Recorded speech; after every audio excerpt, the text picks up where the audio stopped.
1, 2, 3. I was Oh, right, everybody. We are back for another episode of The Social Brief. My name is Jake. I'm here with Sammy and Sierra from the social team.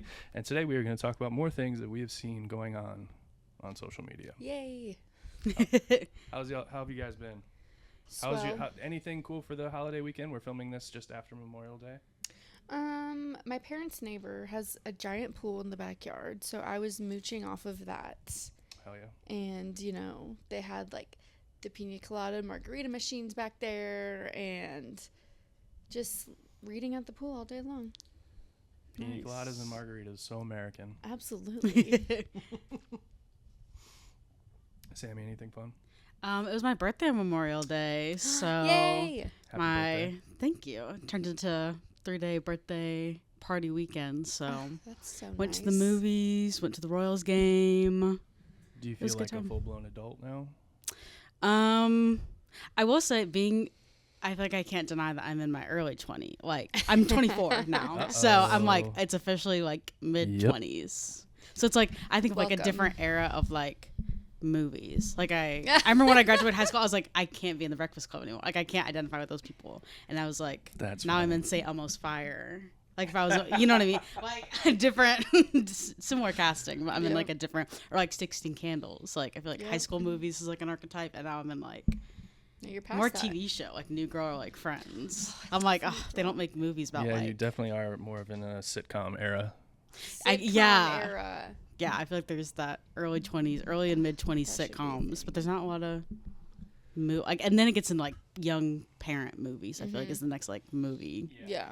But yeah, I keep thinking that I'm like, oh, I'm in TV show time now. But Love all it. that's to say, Memorial Day weekend was good. Well, congrats. Yeah. All right, so let's get into talking about. I have not looked at any of these. I wanted to be surprised today. So, Ooh. brands we've noticed: Red Bull, obviously. Um, Obvi, guys. What are we talking about here? Tell me about Red Bull. So everyone knows Red Bull, the brand, very recognizable. And so I think the only certain, what's it called? Like brands or Instagrams could do this, but I heard someone else say this.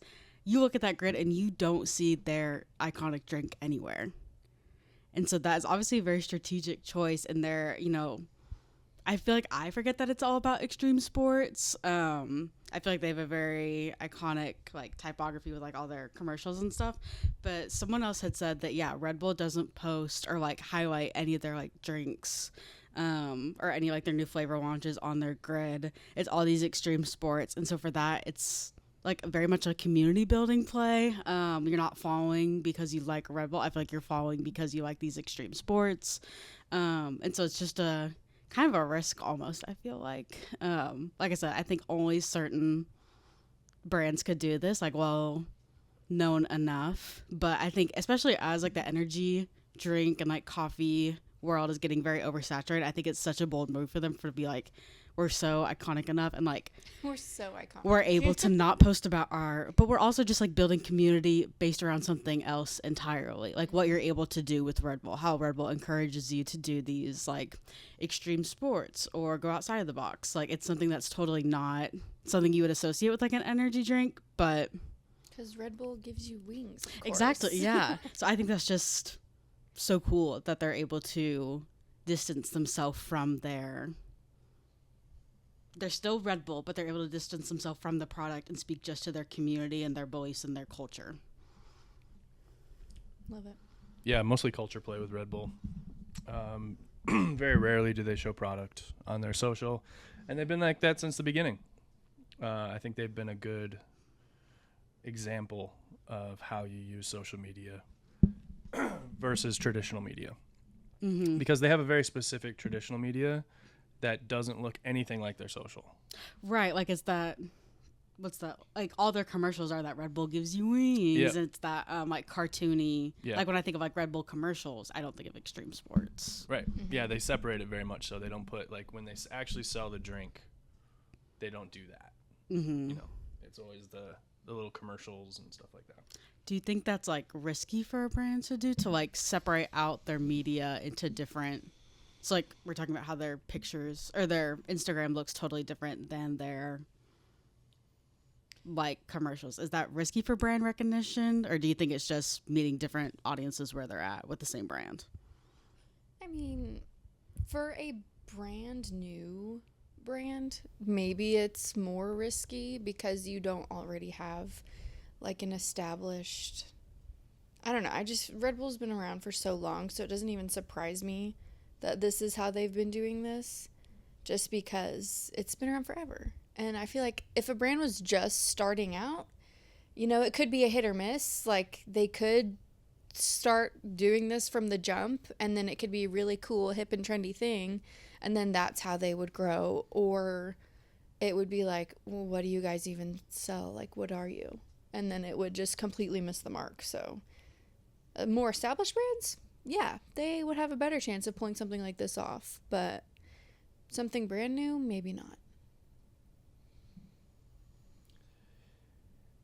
Yeah, I think just like at some point it's a numbers game and it doesn't matter. Mm-hmm. 32 million followers on Instagram.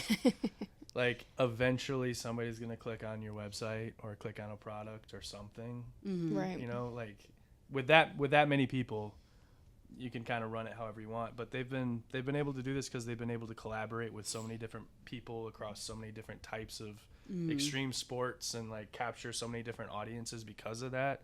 So they have skydivers. They had the dude that jumped from like the stratosphere. He was like literally in space and he skydived from Absolutely that. That was like not. a big Red Bull thing. Absolutely. These guys all jump like crazy things on motorcycles and skis, and they've got the extreme, and they do the flu tag thing, which is hilarious.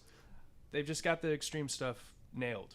Mm-hmm. Nobody else, like I think Monster probably made like a little run at it for a second there. Yeah. There was the energy drink thing where like, oh, we're extreme sports, but Red Bull's been the only one that's really been able to do it.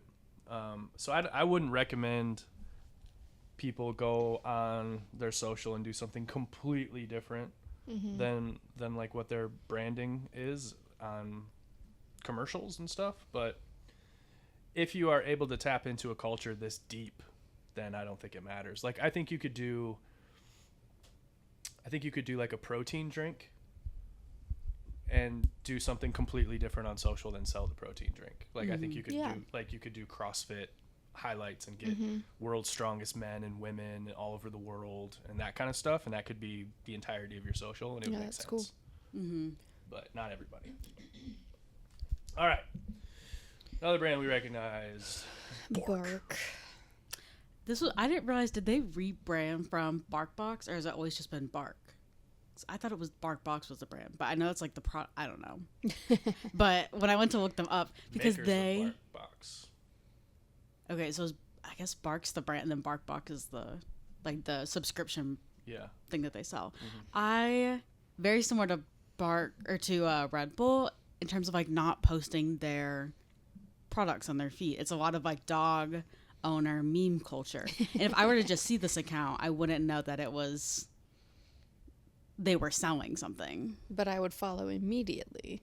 I know what Bark is. Yeah, so I feel like, is that their tactic of like, I feel like dog mom culture, dog parent culture is like a huge thing. So rather than like pushing their product, they're like, okay, we're going to try to identify with these people. I think it's like a trust. We understand we're dog owners ourselves. I also think it's just a really good strategy. I'm sure there's a ton of dog owners that everyone posts funny dog memes online. So they probably just comment and are like, hey, we'd love to use your stuff. It's a great way to get UGC, collab with people. Oh my goodness. So their strategy. So but in terms of, not posting their product either, I wonder if it's maybe where like the feed is purely memes and then their stories are something, or if they have, like, they post about their products and then delete it so it's on people's timelines but not on their like own feed. I don't know. I know there's different strategies like that out there. Wow. To where like your feed looks like it's all memes, but then you post and delete so it gets on. I don't know, but I like that they took a meme first, social first, internet first approach, especially with something that is so inherently online, like a dog culture.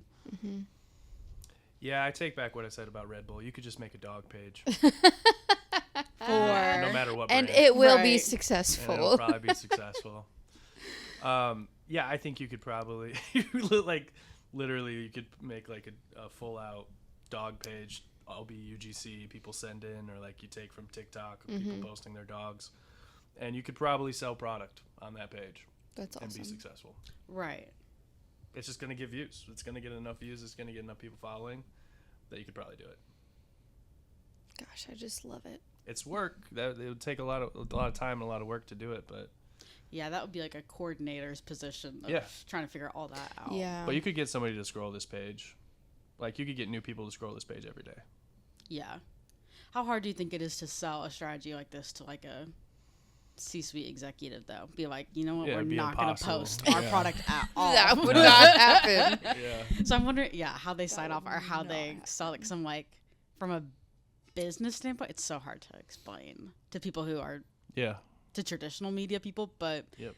we see this and we're like, oh, it's a good page. And I think anything that has like an online subscription for like a product, like dog food is a big one, because like our dog food just gets delivered every month. Don't have to go out and get it. I think anything like that, you could do this kind of stuff with it, because you can put just like the subscription stuff in the stories, and people will click on that, because again, the numbers game, they've got almost 2 million followers on here. And people that like dogs are going to click on it, and they're going to look at a story eventually, and it's going to have a subscription link on there where you can go up and sign up for your first 3 months of dog food, or like whatever it might be. I think enough people have done this at this point that it's probably a viable like business plan. Yeah. I like it. I think it makes the brand more interesting. I don't As a know. consumer, I like Yeah. it too, is where it's like, oh, I know I'm gonna get like Middle Class Fancy is another one where it's like, I think it started as a meme account, but now they like make clothing, Oh my gosh. but all they post is memes. Yeah. But their stories will be like, oh, the hats that they're selling or whatever. Hey, there are some accounts out there that are seem pretty normal, and then you click on their stories and you're like, you're selling different things than what I thought you were selling. Mm-hmm. So, I mean, there's a whole website dedicated to people that are doing that. And I think it's kind of proven to be an online like strategy at this point. Yeah. Like you can sell something in your story and post something completely different on your grid. All right, what are we talking about now? Is this in response to Spotify? This is the Spotify logo, and I know that you guys don't like it and you thought it looked dumb. However, I think that the Spotify logo should be that disco ball forever, because it's fun and it's not boring. And so when they, rolled out the 20th anniversary logo, it was just supposed to be like a lighthearted, like happy, cool thing. And like some brands hopped on it to also either troll it or be like, oh yeah, this is really fun. And so I saw that on both. And then sometimes you can't even tell, like this one, Ollie Wellness, their caption is it chewy or crunchy? That's it. But then there are a lot of other brands who did it, and they're kind of making fun of it, like, ooh, should we make this our new logo? And I'm like, literally everyone should make their logo a disco ball, so let's not even, because I think it looked, yeah, Krispy Kreme, because I think it looked fantastic, and I think that everybody who says that it looked like an app that was loading is, like, soft and needs to get their eyes checked, because it does not look like that. Anyways, hop off my soapbox. Yeah, and so then they got enough backlash that now they're going to change it back. And I'm like, don't bend to the pressure, because you have one person who really, really likes it. Anyways. Yeah. What do you think about this, Sammy? So the disco ball icon was part of there. They did like just 20-year anniversary of Spotify. So they kind of did like Wrapped, where it's like, Yeah. what was your first song? When Yeah. did you join? And they made a bunch of like shareable assets, just like they do with Spotify Wrapped. So there was like a reason for it. The disco ball makes sense because it's like music and like throwback. It was too dark. False. Being a disco ball is fine. It makes sense. and it was the same shape as the iconic like green circle with the black lines. It was just too dark for Incorrect. that small of an icon. Incorrect. And so I will say I don't have Spotify. Like I have Spotify as a widget on my phone, so I didn't like even like see it until it became like a big thing like this. So I don't think the problem was the disco ball. I think it was just that it was so, like the color of the panels on the disco ball should have been. I'm not a graphic designer, but I think they should have been lighter. I think it should have been because Spotify, like it's like a neonish green or like a bright green, and I feel like the disco ball was too dark. And knowing that I don't know if I'm using the right term, but like the user interface, it's like if with Apple, when an app is being like updated or like downloaded or whatever, it gets darker. Yes. So when it looks that dark, it looks like it's loading. But it's sparkly, so how can it look dark enough to look like it's loading? Because it's small too. Dark and as too you dark, can too tell, small. Two sides to every coin, especially with this Spotify logo. I will say that the graphic designer in our office said that she liked it and that it looked good, so everyone else can cry me a river. Yep. But how do you feel about Bren's jumping on it? I think it's fun. Do you think it's fun that they did I it? think it was fun.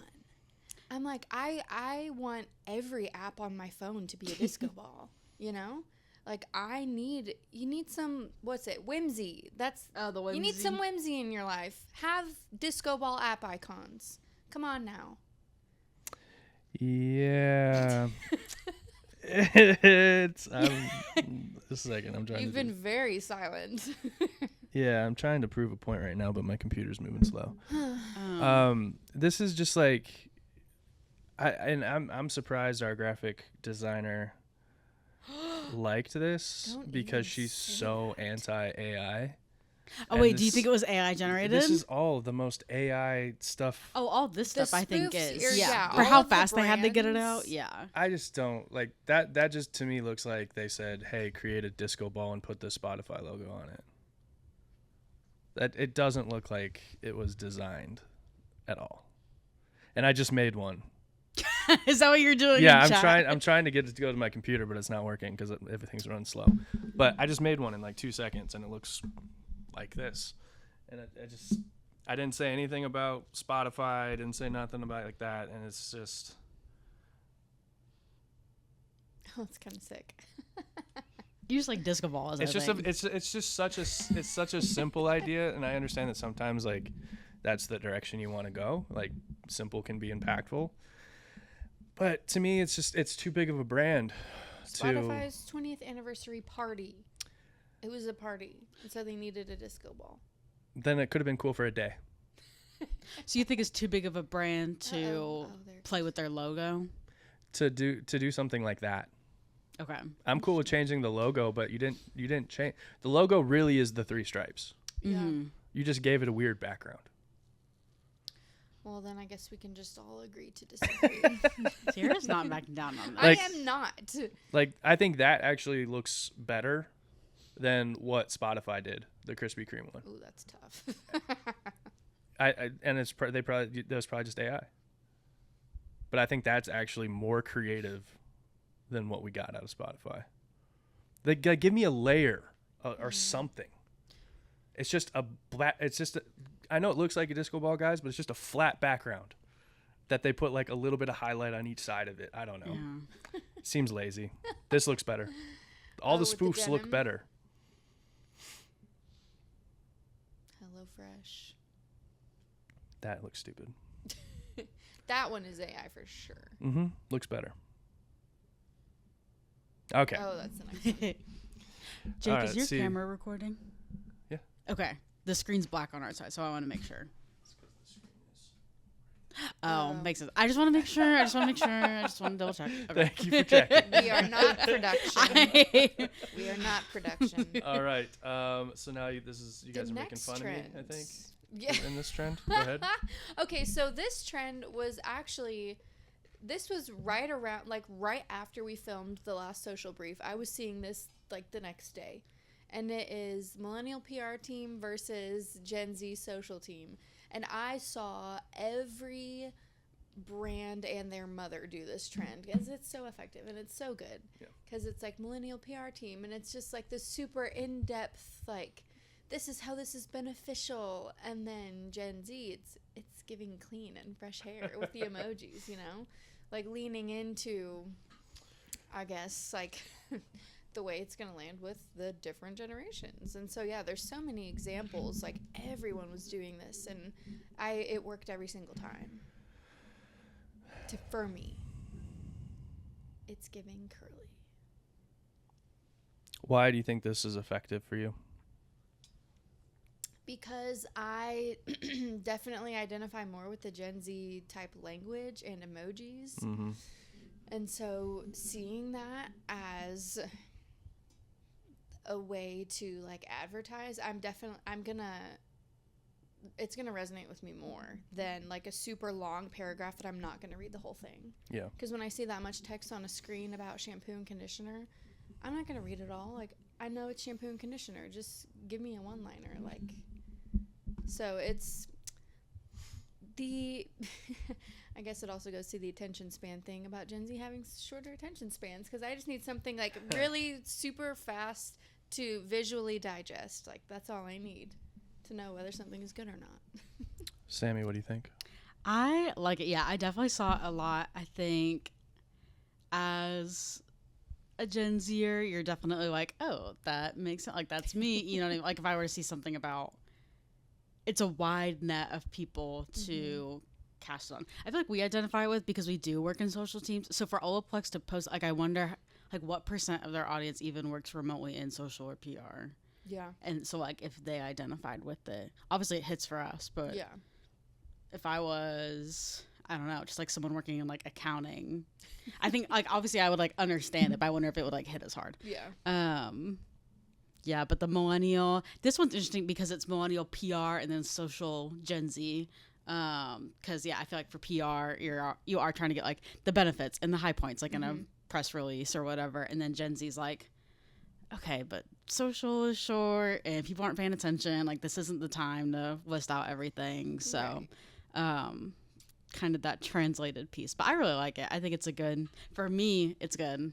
And I think for a lot of these like CPG accounts that are trying, I mean, the numbers game of like posting as much, jumping on every trend, just trying to get your brand on a trend. It's a good play. Definitely. Do you feel hurt as a millennial, Jake? Do you No. feel like it's true? No, I mean, so I don't really know. I mean, I'm seeing just these products, which, Yeah, those were all the ones that I saved because hair stuff is. yeah, it's on my obviously feed. it's up your alley. I would be interested to see if this like worked outside of like products like this, because the reality of advertising is if it's truly an advertisement geared toward Gen Z, they're trying to make it collaborative. They're like influencer style posts. If it's, PR towards actually like trying to increase your market share and sell things, you're going to advertise towards millennials, because millennials have the strongest buying force in the world in terms of generations right now. Like, Gen Z is not a buyer of a product right now. Yeah. So it's interesting to see, like you said, like the consumer product goods kind of going towards Gen Z a little bit more with their advertising. But this exists on social media for a reason. They're not actually going to put this on their bottle because it's not going to sell to the people who actually have money. Right. If the bottle said the curls are curling, it's giving definition. Yeah. People Nobody's would going to look buy at that. And be like, Yeah. So there's definitely like a passing of the torch, because in the next 10 years, it's going to be Gen Z that is in the position that millennials are in right now, in terms of like buying houses, having families, being the ones that shop, all that kind of stuff. So it'll be interesting to see how these brands pivot over the next like 5 to 10 years, because eventually they're going to have to. Partnering with influencers won't work as long as they might think. Do you think the influencer era will end? No, it'll just go to a different direction. It's already transitioning. You see a lot of the streamers That's what. Yeah. It's going that direction a lot more so. And the more that they get mainstream, the faster that's going to happen. Mm-hmm. I think if anything, Gen Z is just going to have a shorter run at being like advertised to. That's what I've heard that Interesting. before. That Gen Yeah. Z is so likely to like skip ads because like so many ads are skippable now. But Yeah, I think, and I think that the younger generations are going to be much less likely to be like scrollers on social media. really, Yeah, I don't think that's going to be a thing because like these people stream for like 48 hours straight. Oh, so you think they'll just have like social going? But Yeah. not, like interacting. I think it's just going to be part of their life. Like I don't think they're going to really interact with it the That's way scary. that our generations have. Yeah. Yeah, I keep my kids off of like the long form social streaming Yeah. type stuff, like where you can just sit and consume it literally all day. Yeah. Mm-hmm. Because I think that's what it's going to be. But our advertisers are going there, like towards young I Gen Z, don't- Gen I Alpha, don't or you know. think they will? I I don't- don't know. I'm not in the streaming game at all. Yeah, you only see Think kind of streaming the I don't know how to describe them. You see like the gambling sites and the like the streamers themselves, like Kick and all of their associated brands and stuff like that. Those are the people that are really paying money towards streamers, at least in a way that we can see it right now. There might be some back end money happening with streamers that we don't know about. But you know, there's like Kai and iShowSpeed and stuff. They're in like mainstream commercials for like mainstream products now. Yeah. So that crossover is happening, I think, faster than people might think. I wouldn't be surprised if we see more and more ad dollars going towards those streaming services and setups and stuff. Interesting. Because all those kids, like, the problem with that stuff is the money culture, in my opinion, with those things, because they talk like they make a lot of money and they've put this air like they make a lot of money on streaming and stuff. But, like, these brands are just renting them houses and, like, setting up Yeah. production studios and mansions and Yeah. letting them, stream there. They're That's not what I used to actually. feel about like Team 10 House and all that stuff, Yeah. where it's like, this looks really profitable. But yeah, there's some crazy stat about like only like certain percent of people on Twitch even make money. Yeah. Like the big dogs do, but other than that, Yeah, It's not profitable. eventually, in order for that to be like a viable thing, there's gonna have to be some actual money and like brands put into it.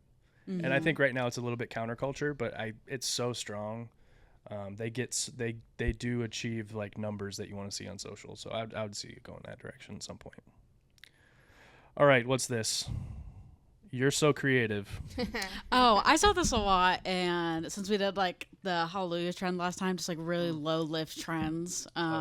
This one was more of I don't know how a brand would do it, because it was a lot of like personal accounts doing it. So I don't know how a brand would kind of translate it. But the idea was like people in content creation, even people who are like artists, people who are just kind of have more of these creative pathways. I feel like they did it to a variety of songs, but it was that "You're so creative, thanks, I used to cry in math." So people talking about, and I think it just kind of showed like, oh, the correlation between like getting good grades in school versus like being fulfilled in a career, like successful career or whatever is not linked. But I saw this going around quite a bit. Just simple B-roll behind it, really short reel, but Was it all math? Or is it just math particularly? I don't think That it people had are to be crying math. about? I saw a couple other ones, but I mean, there are lots of different variations because even that one, it says, "You're so good at hair. Thanks, I used to cry during math homework." So I feel like, because the hairdresser is not, that's not like her, well, maybe it is her personal brand, but it's her job. So I feel like, in a way, if a brand were to do it, like, I'm just trying to think of a service-based brand, like one of our clients. Oh yeah. It's like, But these are more creative endeavors though that we're looking Right. at. these are, yeah, for sure, because little florist action, putting some flowers together. I mean, if you're like an agency, you could do it. Yeah. Yeah, for sure. Yeah. Agency. Agencies. I think Well, anything and in like then- entertainment. Yeah. I would say anything too. I mean, I'm just thinking of one of our clients, for example, would be like, you're so good at pouring smooth driveways. And then it's like, thanks, I used to cry during my math homework. So obviously pouring a driveway has nothing to do with getting good grades in school. So Right. in a way, it's still like, You it could would do still lean into it, whether or not it would land. Is there an audio to it? I think people just did trending audios because one of them was Justin Bieber, and then that's like a very trendy song, the Lola Young song. Don't know what that is. Okay. Interesting. This is, it feels a little niche Yeah. compared to like the Hallelujah trend. Yeah, for sure. I feel like a lot of creators did this, but so that's what I was like. I Creators debated could. putting it on because I was like, I don't know how a brand. Like, I even tried to think of it for like one of our clients. One that we didn't put in there, but Sarah and I talked about was like the top 5 horror stories. Oh my Oh, yeah. gosh. Yeah. That was Because I think that was a more universal one. Yeah. that one anybody could have done. Yeah, Yeah. that one was a good one. But I mean, this hits home. I Yeah. cried during math. You did? Definitely. I was horrible at math. Oh, me too, and I still am. Drew doesn't let me tip at restaurants because I always do the I math can't. wrong. I can't do it either. I'm like, I thank miss goodness they have it like pre-calculated on the receipt. Because more and more people aren't doing that, and I think it's because people are bad at math. what? They want to test us? Yeah, and they're just like they're gonna get it wrong, and they might go higher. I think that's the reason why they're doing it. Because I used to. That saved my life for like 10 years. Is that they put the You see 20 that paper They receipt, put you're the like, 20% at the "No." bottom, and you're like, okay, cool. Yeah, I know what it is.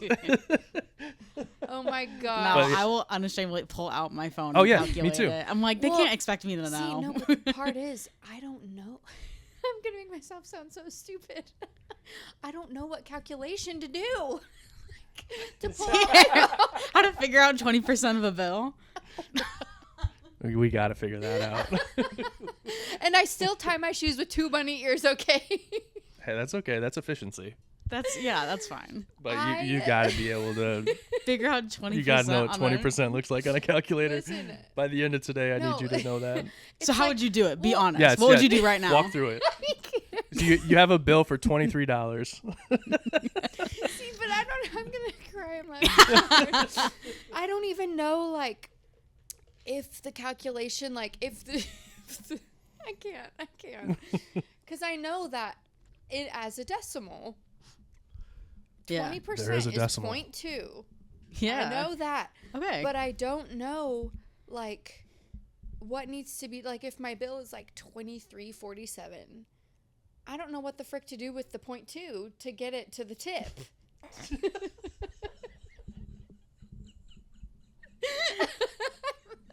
Listen, the last math class I did was in high school, okay? Okay. I graduated like so many years ago, and I don't use math in like my everyday 5 life. years ago. It was not that long ago. And, and I have still succeeded Hey, without it. So hey, we're in the same room. I can't say anything. Just times it by 20%. Yeah. But then also, Multiply it by 0.2. 2. And then you add that to the initial 20. And that'll be the whole let's turn thing. into math class. That's what I mean. I can't have you out in these like- streets not knowing how to figure out what 20% of something You know is. what? That's what I say. Like, I'm so many times I'll just not tip because I don't Oh, want to no. get No, Sierra. Cut that. That's Sierra, you can't we be saying can't. that. We can't do that. I was See, like- but also like, cause I'm never at a restaurant by myself. I mean, Sierra. totally. Everybody who like takes themselves on dates love that. Drew's always with me, and he will always take care of Yeah. the math part. Yeah. He'd like, but when it's like built in, I'm like, oh yeah, we'll tip them this much. And then if we had like a really good waiter or something, I'll be like, oh yeah, tip them a lot. He goes, so how much is that to you? And I'm like, I don't Yeah. know. It gets increasingly harder because I always used to be able to make sense out of 10% on like a smaller number. Move the Yeah, decimal- you just move it over. But Yeah. then the numbers, you get older, and like I got kids, and like you go to nicer restaurants, the numbers start to get bigger. Yeah. And so now it starts to get more difficult. That's what my grandma, like, who like, financially dependent on her husband, older lady, her tipping philosophy is $5 if it was good, $10 if it was great. Regardless of if she's at Chart House Right. or Texas Roadhouse or McDonald's. Yeah, like somebody it's grew up with 5 or things. 10. I So it could be a $200 bill. Yeah. Great job. $10 tip. Yeah. Could be a 20 cent or a $20 McDonald's meal. It was okay, $5. I'm like, girl, you can't. Hold on. First of all, That's somebody that grew up with everything being $10. Yeah. Yeah. I'm like, Grandma, I'm these gonna times are adopt that changing. method. No, it's bad. I'm making fun of it. You can't be But doing it's so simple, and it's like, But yeah. it's not like It doesn't. No, No. you can't do that. Listen, like, if you to were to all go the to- servers out there, like, Shout out to all the servers. yeah. Yeah. If you ever see me come into your restaurant Just and I'm write, alone, Just write it on her bill for her. just calculate it for me. How much you want. Calculate it, and we will be golden. Otherwise, That's you're fair. going to be getting like $2 because I don't know how to do the math. This whole section is gonna have the number thing going around Sarah's head. Where it's like I'm thinking. Like in The Hangover. She's like, when it's point like- two. Wow, yeah, I made myself totally sound so stupid. That's okay. It's all right. I'm not good at it either. You took the cake with that one. All right. So the next thing was the NFL released their schedules, and this is always a social media event. So let's talk about it. Yeah, I was looking. Well, okay, I saw different accounts teasing it because I've like heard of it. I've started to follow the NFL more in like recent years. So obviously the schedule release. I didn't know it came out this early, like when it came out. But I saw different teams hyping it up, like the schedule release coming out. I saw on social people kind of teasing their themes or people giving guesses at what their teams would be. I saw some people describe it as like it's like Christmas Eve. How are they gonna do it? I think that like true football fans are probably just excited to see like the schedule. I was just excited about the themes. Like I'm not that deep in the NFL where I would care about who they're playing this year, but Yeah. I was excited to see like the themes or like who went away like most creative. So this one, Tampa Bay Buccaneers, they did a like Baywatch spinoff. They tapped Bert Kreischer, who's like a famous comedian, famous for like taking off his shirt and being kind of a party guy. So I thought this one was okay. I'm assuming you were Also more a local knowledgeable. Tampa. He is from Tampa originally. Okay, so makes sense. I did like this one. And then we had the Raiders before this. Oh, I like the Raiders. Between like the Fernando Mendoza and Kirk Cousins coming together. And then So they did like a teaser yes. initially with this one where they did like the interview scene from Step Brothers where they're like, we're going to interview as a team. And they wore tuxedos. But then they also did the Fernando Mendoza and Kirk Cousins like full on like Step Brothers theme. Yeah. And I liked that. I like Step Brothers, so it was cool to see that they tapped that. And I know a little bit about like Kirk Cousins and Mendoza, but do they have like a Step Brothers-esque relationship, or like was there a reason to tap Step Brothers for them? No, I think that they don't have a relationship because obviously Mendoza just got drafted, but I think it's more so just like they're both kind of. I don't want to say this because I saw a video the other day and he said it and I felt bad for him, but they're both kind of corny. Yeah. Like they're both like very much so like dads. Like they've got that dad energy. Like they probably mow their lawn in jean shorts, type of That's thing. what. Yeah, I thought they both were like sweethearts. Yeah. and like that's why like, is it Kirk O'Change? Is that what they call him? Yeah, With, Kirk like, the- O'Change. Yeah. And then Mendoza just being. They're just kind of like corny white guys. Yeah. But they're very much so like cut from the same cloth. So I feel like it matched well, but also I think these teams are also like kind of grasping at straws sometimes with these. To pick a theme. Yeah. Yeah. This one. Sorry, Chiefs. Love you guys. Yeah. This one was pretty. Like you don't. Chiefs' it- social team is notoriously not great. Really? Okay. Well, they need to hire Sorry, us. guys, if you ever watch this, probably won't, Like I get why but they you could step it up. got Rob Riggle. He's like a KC guy. I went to KU, so he was like a big KU legend. I think this is too long. It's like 6 minutes. Ew. Cut this. I don't know who the girl is. Do you?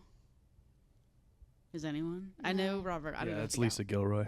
And who's she? She's a comedian, like a comedic act. She does like improv. Oh, okay. So I'd never heard of her. So I guess that makes sense for them to do like a comedy sketch with Rob Rowe. And they brought Donna Kelsey on later on.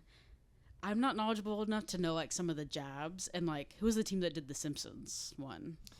Oh yeah, that was good. That one was really good. I didn't know all the jabs I in don't it, but I remember who know did that it. there were, or like Yeah. there were jokes about it. Mm. But this And one, I like the Simpsons stuff particularly too because like you have to like buy the rights for those characters. That's what I was wondering. Yeah, for And just like social. and like the different scenes that they're in and stuff, like you have to pay for that. So like they put thought into it and like put money down with like where they wanted to go, whereas some of these like I doubt you had to pay Rob Riggle to be in this, the QVC thing. Yeah. You probably had to pay Lisa Gilroy. She's kind of an up and coming person right now, but Okay. it just feels like they didn't put a whole lot of effort into it. Yeah, and I You wonder, know? we talk about nostalgia a lot, so I wonder if they were trying to like Lean into that. But like shopping football, they didn't have any of the players in it. Like I like the ones that had like featured the team a little bit more. Yeah, the So- Chargers, Crush. they're the best. Their social team is the best thing in the NFL. It always has been. It continues to be. Yeah. Do you know more of the history of like when they got good, or like the social team, or like when they started stepping out? I don't remember. Like I'm sure I would assume it was one of these. It was a schedule release. Probably. That's probably when people first started taking notice of it. But there's just certain teams like throughout the season, you know, kind of like what we were talking about at the beginning of this with like brands posting things other than their main product on their page. Mm-hmm. Like the Chargers aren't just posting football scores and highlights from the game and like stills from practice. They like put together social stuff. Yeah, the first So- thing of theirs that I remember like seeing was like they did a lot of those like mini mics coming off of practice and Yeah. being like, "What's your favorite fruit?" or what, just Ugh, like I love dumb those. stuff. And those boys would be so giddy. Yeah. I don't know if they were just a great team to be able to do that with, but there's one in particular. Yeah, you can tell when people hate their kicker or social something. team Yeah. on those mini mics. You can tell. Oh, that sucks. So I feel like they just had a good team and yeah, did the mini mics. So that's what came, and that's like a social first 100%. play. Yeah. But yeah, the Halo thing. Yeah, I don't great. even want to know how much time that took. I don't know anything about graphics at all. They but probably. I'm like, I that's mean, killer. but when you have a team like that is like so good on social media, and the expectations are to continue to be good on social media, they've probably been working on this thing for a year. That's Yeah. crazy. Like probably since last schedule release, they probably started putting this thing together, and That's like wild. came up with the idea and like wanted it to be great. Like And it was. Because It that's was- what I yeah, know. it's People were fantastic. they had the expectation for the Chargers because they are so good. Was like Yeah. we're waiting for the what was last year's? It was something like I don't know. I don't pay that much attention to it, I remember last year's was but they're always good. yeah. They're always good. So it's the Chargers in the NFL, the Celtics in the NBA. Like their social teams are on another level, and it's very obvious when you go to their pages. This one was cool too. Oh no, this was bad. I was about to say we're gonna fight if you think Yeah, no, this was this the was plot bad. for me. This This was like We're gonna fight. Cardinals. this was the Cardinals, who's like not a good team at all. Sorry. Ooh. Ooh. Not a I good don't team. know. Okay, Not- yeah. Currently not a good team. So I'm guessing maybe they didn't have budget, but it's just like the AI mascots on Zoom. Nothing crazy. It's Partnership with very- SeatGeek is interesting, but It's just very boring. It's plain. I don't know. I don't know a lot about football, if you couldn't tell. But, I mean, I don't want to... Because, like, with the Halo, like, with Chargers and the Halo and stuff like that, that's, like, entertainment. It's a game. It's more engaging. I don't want to be in a Zoom meeting. Like... Yeah. I would rather be playing Halo than be in a Zoom And meeting. it's And all- like that's the way it's- I think about it. I don't know. Yeah, it's a cooler way to go about nostalgia too than what the Chiefs did. Yeah. Yeah. Like Halo was cool when I was in college. It's been 25 years since that game has been a cool thing. So people are gonna resonate with that for a lot of different ages and generations of people are gonna be like, hell yeah. Yeah. I mean, I played Whereas it with the my brother QVC when I was a kid. So QVC wasn't even cool when I was a kid. like it's never been cool. it's never been a cool thing. It was in like the 80s and 90s. So they're Yeah. hitting a Like way back, right? So I yeah. just think it's just like whoever came up with that, it's like, who did you talk to think that was wonder going if they're trying to play resonate into, with like, somebody? female because they have like the whole Taylor Swift of it all. They got Donna Kelsey, so they're trying to. I just be think it more- makes Kansas City look lame. I know. I didn't like it at all. R.I.P. Like, it's so long. I'm like, Yeah, nobody's gonna watch a 6-minute. I think from an Video for outsider that. perspective, like Kansas City is already looked at because we're a good team, or have been a good team in the Finally. recent past. I feel like they've got some like kind of re-energized fandom in terms of like kind of bringing it forward, because I think in general Kansas City is looked at as like a mid-major small market, like Midwest town, not a whole lot going on, and then you make this like really lame retro old looking video about their schedule release. It's like, is that just who we are now? It's Yeah. like, not we. oh yeah, Steelers. What was their schedule release? I don't care. Say it. If you're gonna hate on the Chiefs, let's hate on the Steelers. Nope, Is Aaron that'll be the Rodgers show in for it? today. All right. All right, so talked about a lot of good things. I think there's a lot of things that we can start doing more inside of what we do in terms of like some of these trends and For sure. things like that. So I always appreciate you guys bringing these to the forefront and talking about them. But that's all we have for this month. We will see everybody later.